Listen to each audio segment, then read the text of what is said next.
یہ آیت جو ہے سورہ المومنون کی آیت نمبر 7 جو ہے، اور اس کے کانٹیکسٹ میں 5 اور 6 بھی، یہ پوری ڈاکٹرن کلیئر کر رہی ہے کہ شرمگاہ کا استعمال اس کے علاوہ اللہ تعالیٰ نے کہا ہے کہ وہ حد کو توڑنے والا ہے. اور یہ رزلٹ اس امت میں بہت بڑی پرسنالٹی نے نکالا ہے، وہ ہے امام محمد بن ادریس الشافعی المتوفی 204 ہجری، جو اہل سنت اور اہل تشیع دونوں کے ہاں بڑے امام مانے جاتے ہیں. ان کی رسپیکٹ ہے کیونکہ وہ امام موسیٰ کاظم کے شاگرد تھے، امام شافعی رحمہ اللہ.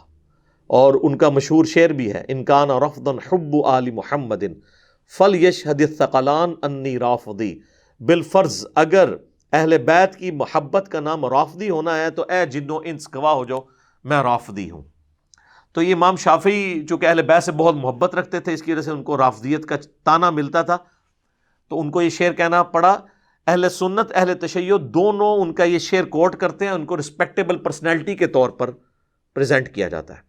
اور یہ شعر ان کے اپنے دیوان الشافعی میں موجود ہے، اور اہل سنت کے ائمہ نے باقاعدہ اپنی اسماء و رجال کی کتابوں میں سے نقل کیا ہے. تو امام شافعی نے ان آیات کے کانٹیکسٹ میں رزلٹ نکالا، اور ان کی اپنی کتاب ہے کتاب الام، پوری دنیا میں ان کی ایک اتھینٹک بک مانی جاتی ہے. اس کے اندر انہوں نے انہی آیات کے کانٹیکسٹ میں لکھا ہے کہ ان آیات کی روشنی میں چونکہ اللہ نے فرمایا کہ شرمگاہ کا اس کے علاوہ استعمال جو ہے وہ حد کو کراس کرنے والا ہے، اللہ کے حضور وہ جرم ہے، تو ان جرائم میں انہوں نے کہا کہ الاستمناء بالید، جو عربی میں کہا جاتا ہے مسٹربیشن انگلش کے اندر، مشت زنی اردو کے اندر، یا ہینڈ پریکٹس، یہ بھی اس کے تحت انہوں نے کہا کہ حرام ہے اور منع ہے. اور یہ ان کی اپنی کتاب میں یہ بات لکھی ہے، اور ان کا یہ قول امت نے اس طرح ایکسیپٹ کیا ہے کہ انہی آیات کی روشنی میں آپ اہل سنت کی تمام تفاسیر اٹھا کے دیکھ لیں، تمام نے امام شافعی کے اس قول کو ان آیات کے کانٹیکسٹ میں نقل کیا ہے. ٹاپ آف دا لسٹ جو اس وقت پوری دنیا میں اتھینٹک ترین تفسیر مانی جاتی ہے اہل سنت کے ہاں، تفسیر ابن کثیر. تو حافظ ابن کثیر نے بھی ان آیات کی روشنی میں باقاعدہ امام شافعی کا یہ قول نقل کیا ہے کہ امام شافعی رحمہ اللہ اس کے تحت اس کی حرمت کے قائل ہیں. پھر انہوں نے ساتھ بلکہ ایک روایت بھی لکھی، اگرچہ اس کی سند کمزور ہے، لیکن جب دوسری طرف سے ہر طرف کمزور باتیں پیش کی جا رہی ہوں، یہ ہماری دلیل نہیں ہے، لیکن میں آپ کو بتا دوں کہ ابن کثیر نے اگرچہ اس روایت کو لکھا کہ اس روایت کے اندر ایک مجہول الحال راوی ہے، لیکن باقاعدہ اہل سنت کی ایک مین سٹریم کی کتاب میں تو روایت موجود ہے. امام حسن بن عرفہ ایک امام گزرے ہیں، انہوں نے ایک اپنی کتاب، ان کی جز چھوٹی کتاب ہے، جس طرح امام بخاری نے جز رفع الیدین لکھی، جز القراء لکھی، اس طرح ان کے جز کے اندر یہ روایت موجود ہے کہ 7 لوگ ایسے ہیں جن سے قیامت والے دن نہ اللہ تعالیٰ کلام فرمائے گا، نہ انہیں پاک کرے گا، نہ انہیں عالموں کے ساتھ کھڑا کرے گا، تا وقت کہ وہ دنیا سے توبہ کر کے گئے ہوں. ان میں سے ایک شخص وہ ہے جو خود اپنے ساتھ نکاح کرتا ہے اور الاستمناء کرتا ہے، یعنی اپنے ہاتھوں سے یہ برائی کرتا ہے، مشت زنی والا معاملہ. یہ روایت کمزور ہے، لیکن حافظ ابن کثیر نے اس کو نقل کیا ہے کہ تاکہ ایک نالج ایک جگہ جمع ہو جائے. تو امام شافعی کا یہ جو قول ہے صرف ابن کثیر نے نقل نہیں کیا، بلکہ سنن الکبریٰ البیہقی، امام بیہقی کی کتاب، حدیث کی کتاب میں ایک چیپٹر ہے، اس کا نام ہی الاستمناء ہے. اس کی ہیڈنگ کے اوپر امام بیہقی نے پہلے تو یہ آیت لکھی ہے سورہ المومنون کی آیت نمبر 5 6 7، اس کے بعد امام شافعی کا قول انہوں نے چیپٹر کی ہیڈنگ میں لیا ہے، اور اس کے نیچے پھر اس سے متعلق روایتیں لے کے ہیں. اب وہ روایتیں تو کمزور ہیں، پہلی جو انہوں نے روایت لی ہے وہ خود ہی انہوں نے اس کو کمزور ڈکلیئر کر دی ہے کہ یہ مرسل چھوٹی ہوئی ہے، جو ڈاکٹر ذاکر نائک نے بھی ابن عباس کے حوالے سے بیان کی کہ ابن عباس سے کسی نے آ کے پوچھا کہ میں نے اپنی اس طرح شرمگاہ کے ساتھ ایسا معاملہ کیا، تو انہوں نے فرمایا کہ شرمگاہ کے ساتھ اس طرح کا معاملہ کرنا اس سے بہتر ہے کہ تم نکاح کر لو، اور زنا سے بہتر یہ ہے. وہ کہتے ہیں دیکھیں نہیں، انہوں نے زنا سے تو بہتر اسے کہا ہے نا، حالانکہ اس کا کمپیریزن وہ کرا رہے ہیں کہ یعنی یہ اس سے چھوٹی برائی ہے. اس کا یہ مطلب نہیں کہ جس کو زنا میں پڑنے کا خدشہ ہے تو یہ کام شروع کر دے، تو وہ جس کو خدشہ ہے اس کو کیا کام کرنا چاہیے وہ اللہ کے نبی بتا کے گئے، وہ میں بعد میں آپ کو انشاءاللہ تعالیٰ بتاتا ہوں کہ وہ کیا بتا کے گئے ہیں اللہ کے محبوب صلی اللہ علیہ وآلہ وسلم. تو ابن عباس کا وہ قول جو ہے خود لکھا مرسل ہے، ایک اور روایت لے کے ہے، وہ بھی اس میں بھی ضعیف راوی ہے، تدلیس کا ایشو ہے، وہ بھی روایت کمزور ہے. اور اسی طریقے سے امام بیہقی سے بھی آلموسٹ 200 سال پہلے امام بخاری کے استاد ہیں امام عبدالرزاق، جن کی مصنف عبدالرزاق ہے، انہوں نے بھی الاستمناء کے اوپر ایک چیپٹر باندھا ہے، اس میں روایتیں لے کے آئے ہیں، اور ابن عباس والی یہ روایت وہ بھی لے کے آئے ہیں، وہ بھی روایتیں کمزور ہیں، یہی والی روایت تھی، اور بہرحال اس میں صحیح سند سے ایک تابعی کا قول وہ لے کے آئے ہیں، عطا بن ابی رباح کا، جو امام حنیفہ رحمہ اللہ کے استاد بھی ہیں اور جلیل القدر تابعین میں سے ہیں، اور امام ابو حنیفہ کا قول یہ صحیح سند سے ثابت ہے کہ میں نے روئے ارض پہ عطا بن ابی رباح سے افضل شخص کوئی نہیں دیکھا۔ اسی کے تحت ہم سمجھتے ہیں کہ امام حنیفہ نے کسی صحابی کی زیارت نہیں کی، ورنہ کوئی ادنا صحابی بھی ہوتا تو وہ ان سے تو افضل ہوتا۔ اور مزے کی بات، کشف المحجوب جو تصوف میں دنیا میں اتھینٹک بک مانی جاتی ہے، علی بن عثمان حجویری المتوفی 465 ہجری، انہوں نے امام حنیفہ کو تبع تابعین والے چیپٹر میں ڈالا ہے، تابعین والے میں نہیں۔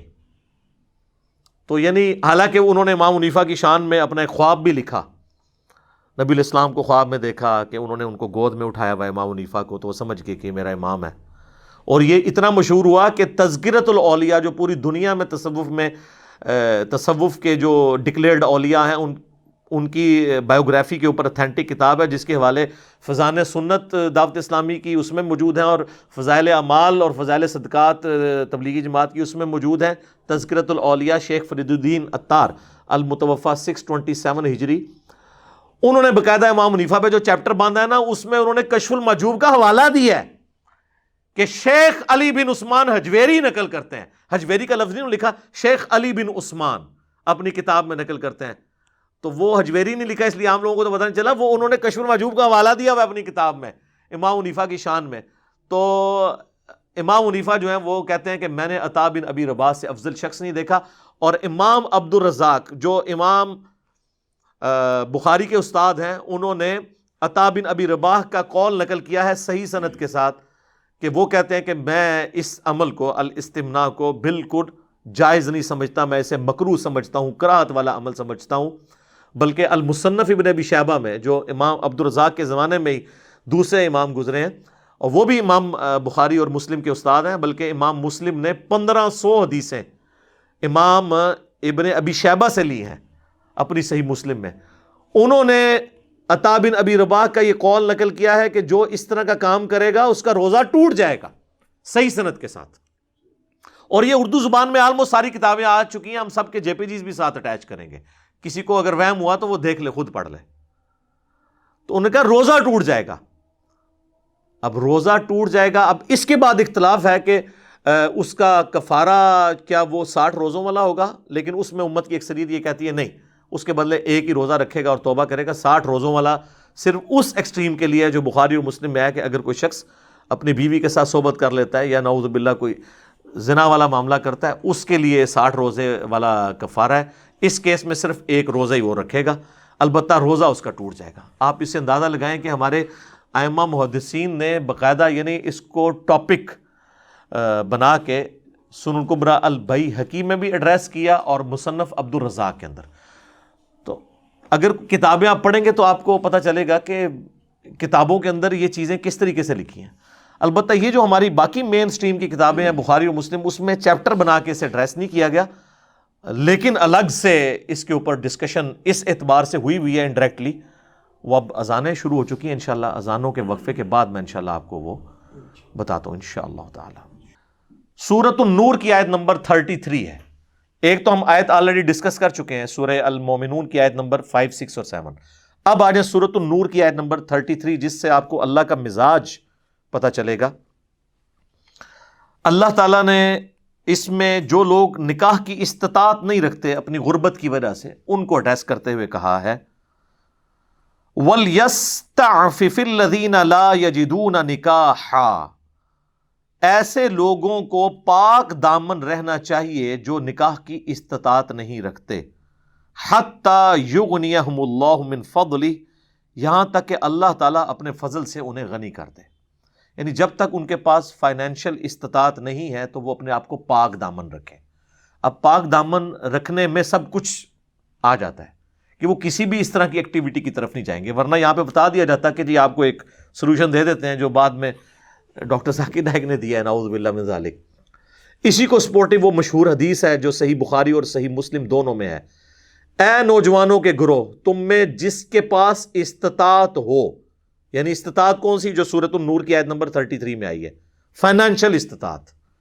یہاں اس کی یعنی مردانہ پن کا اظہار نہیں ہو رہا بلکہ فائنینشل استطاعت. یہاں پہ تو لوگ کہتے ہیں نا جی وہ کوئی اگر لڑکا کام نہیں کرتا جی اس کی شادی کروا دیں، اندازہ کریں، تاکہ وہ دو خاندانوں کا بیڑا غرق کر دے. اور پھر وہ ایک جعلی روایت پکڑی ہوئی ہے کہ جی ایک غریب شخص حضور کے پاس آیا، آپ نے فرمایا شادی کر لو، وہ اور غریب ہو گیا. کہا دوسری کر لو، وہ اور غریب ہو گیا. کہا تیسری کر لو، اور غریب ہو گیا. چوتھی کی تھی تو پھر وہ امیر ہو گیا. سارے اس طرح کدے کوئی امیر نہیں ہوتا. یہ جھوٹی روایتاں نے، گھڑی ہوئی روایتیں ہیں، یہ پتہ نہیں کن دل جنوں نے گھڑی ہیں جن کی ایک بھی نہیں ہو رہی ہوگی. تو یہ قرآن و سنت کا مزاج ہی نہیں ہے. جو فائنینشلی سپورٹ نہیں کر سکتا اس کے لیے بخاری و مسلم میں یہ حدیث آ گئی. قرآن میں تو آیا سورۃ النور کی آیت نمبر 33 میں پاک دامن رہیں. حدیث بخاری اور مسلم میں یہ ہے کہ آپ نے فرمایا اے نوجوانوں کے گروہ، اگر استطاعت ہو تو نکاح کرو، اور جو نکاح کی استطاعت نہیں رکھتا تو اسے چاہیے کہ وہ روزے رکھے. یہ چیز اس کی شہوت کو ٹھنڈا کر دے گی. اور اس میں اور الفاظ بھی ہیں کہ اے نوجوانوں کے گروہ، استطاعت ہو تو نکاح کرو.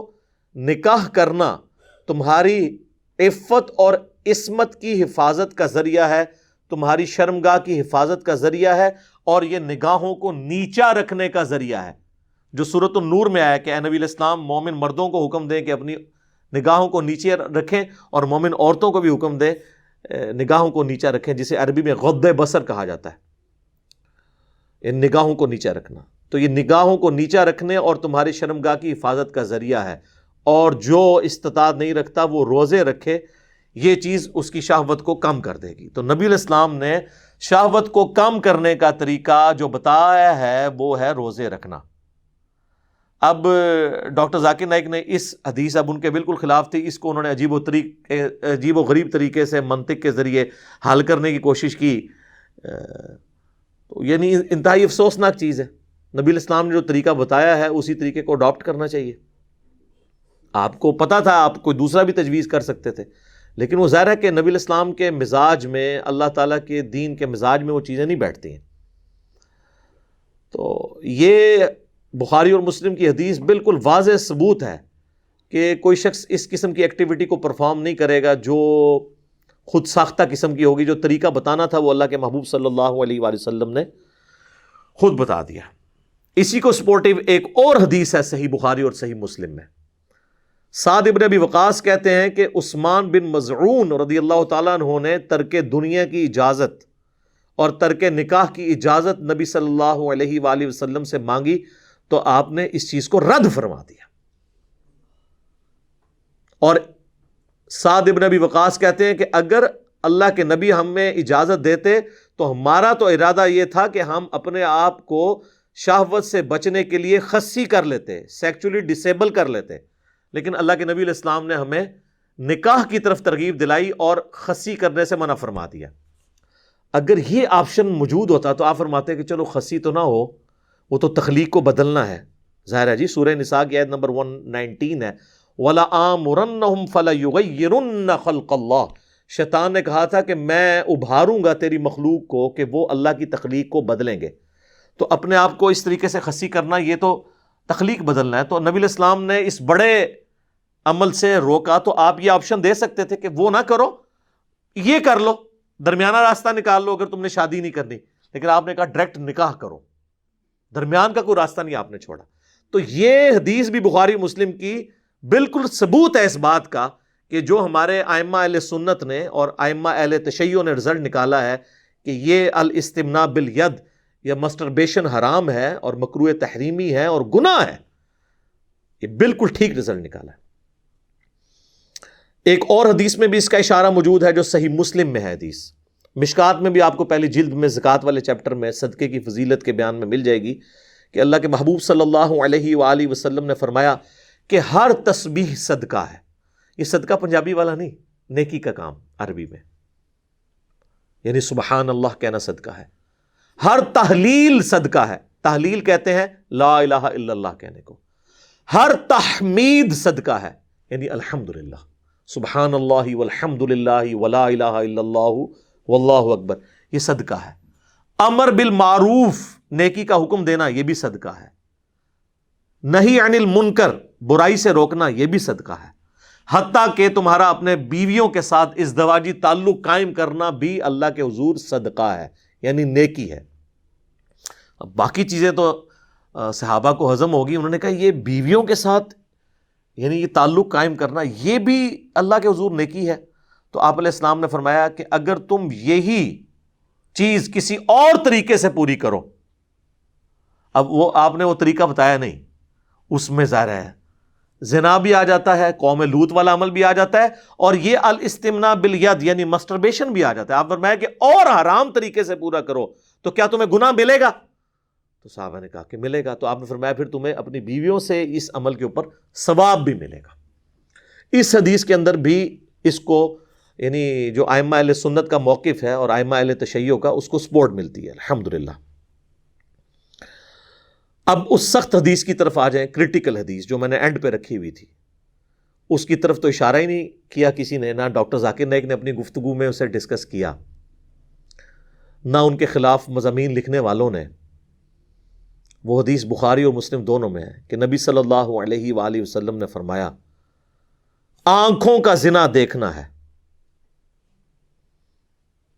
زبان کا زنا بولنا ہے, کانوں کا زنا سننا ہے, ہاتھوں کا زنا پکڑنا ہے, ٹانگوں کا زنا چل کر جانا ہے برائی کی طرف, اور نفس آرزو اور تمنا کرتا ہے اور شرمگاہ اس کی تصدیق کر دیتی ہے. یعنی نبی علیہ السلام نے ہر عضو کا زنا گنوایا ہے. اب آنکھوں کے اوپر ذرا پوچھیں تو کہیں گے جی ہاں جی وہ بدنگاہی کرنا تو حرام ہے. سورۃ النور کے اندر بھی آیا ہے مومنین اور مومنات کو حکم ہے کہ اپنی نگاہوں کو نیچا رکھو, بلکہ اس میں تو وہ کہیں گے جی سورہ المؤمن کے اندر جسے سورہ غافر کہتے ہیں اس کے اندر تو یہاں تک آیا کہ اللہ تعالیٰ آنکھوں کی خیانت کو بھی جانتا ہے. تو وہ کہتے ہیں وہ تو اس کے اندر آتا ہے, یہ سب کچھ حرام ہے.